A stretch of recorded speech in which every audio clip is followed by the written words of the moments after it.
Hello YouTubers, and welcome to a brand new Doctor Who action figure review.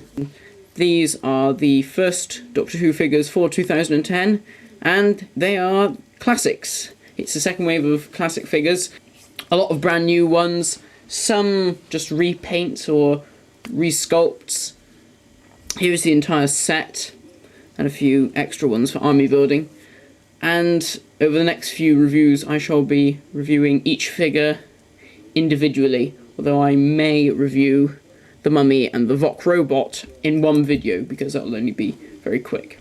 So, we shall start off with the first brand new figure, which is the Ice Warrior from the 1960s Patrick Troughton story, The Ice Warriors.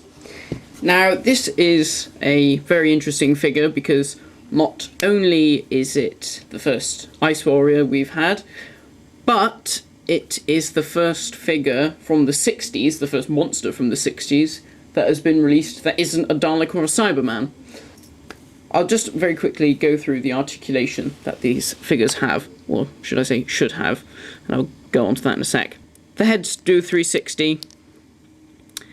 The arms are ball jointed, so they can go out and they can really rotate, so you've got a lot more flexibility. It's just like the Sea Devil figure. There's no articulation at the bicep. The elbows can move, the wrists do a 360. The legs move back and forth, although they are hindered by the shell of the warrior's armour. They do go out as well, again, the same sort of problem. The thighs have articulation too, very stiff, as you can see. I can't even twist that one. That one's a bit looser. That can do a 360 as well. The knees also move, and the feet do a 360. And there is no articulation at the waist, because there's a lack of a waist on this figure. Now, when I say that's what the figure's meant to do, the reason why I say that is because I have two. I have this one, which was like my good one, and then I had this one as well. And this one had a slight problem, because his legs wouldn't sort of spread apart. And I had a look on the base of the figure, and I couldn't fathom, and I could see that it was a bit stiff, and I thought, well, maybe it's just a bit stiff joints, you know. And when I tried to prise them open, this leg actually snapped clean off. So it's now been glued back into place, and I thought it was a bit funny when I actually took the figure out of the box, because it wasn't the same as this one. It wasn't sat right, and once it had snapped off, I could then see, upon closer inspection, that they had in fact glued the joints of his legs actually to the crotch of the figure underneath the armour.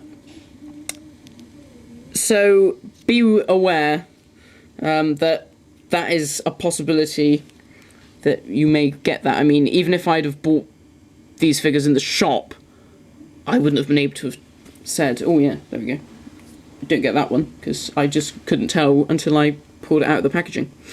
But he's okay. I mean, he can't move his right leg, but he stands all right, and he's just good in the background. So, let's look at the detail of this figure. Now, this figure is absolutely fantastic when it comes to detail. It is brilliant. You really, really can't fault it. So, if we just take a quick look at the head. There's the head. Here we go. And although it hasn't come up very well on camera, the face is two shades of green. You've got the helmet, which is like a darker green, and the bit of the mouth is a tad lighter. The actual head itself is this red piece of the eyes, which you can see the lights picking up there. And if you get it in sunlight, you can actually make the eyes glow red. And basically the head is just that, with this helmet and mouthpiece, which is like rubber, just stuck around it. As I said, all very nicely detailed. You can see the ears. Ah, yeah, there we go. So if I just get a bit of light there, you can see that it does glow just a tad.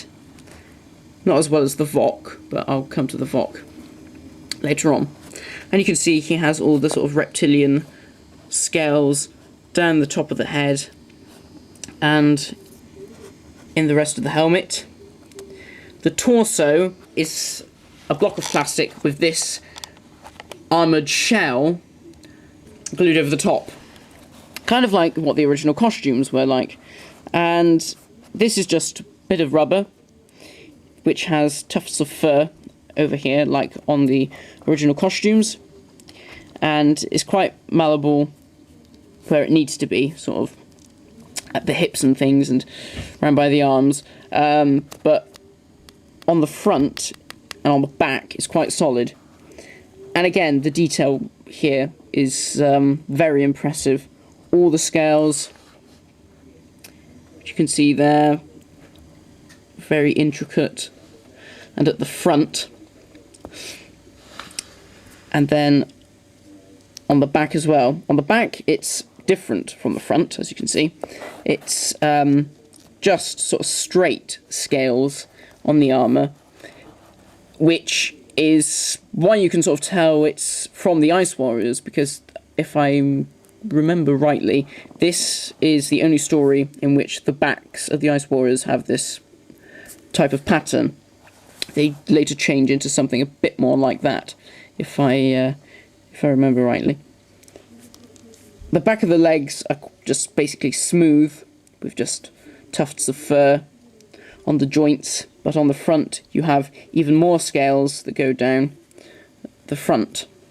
And the feet are flat, but with some texturing on the top, a bit scaly. And the arms are all scaly down the sides, and again at the joints you've got some tufts of fur which have just been painted brown. So overall, this is a brilliant figure. I mean, you can't fault it. There's one gripe that I have, which if this wasn't the case, this figure would have been perfect. It's missing its sonic blaster on its right arm, or on its right wrist. Now, in the Ice Warriors, the wrist guns are slightly different than what we ever get in later episodes. In later episodes, they're just sort of cylindrical shapes that just go on the end and light up. In the Ice Warriors, they were sort of little boxes that went across and sort of raised up slightly. And they had tufts of fur just covering the sort of seams of where it was stuck onto the wrist.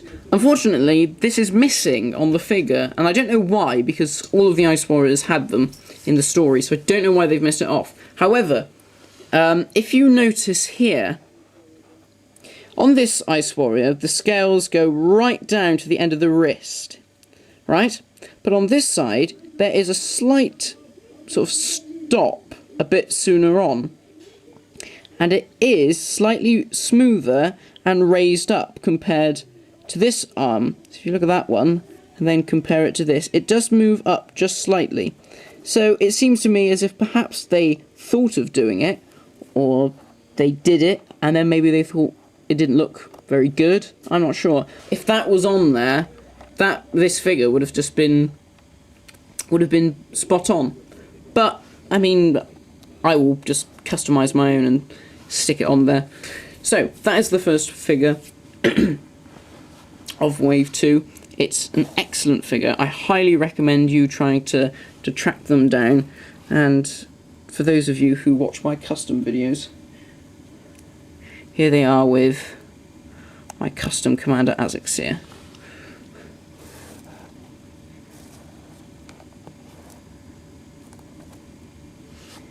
Which when I put them together, I was quite pleased about, because I thought they fit together rather well.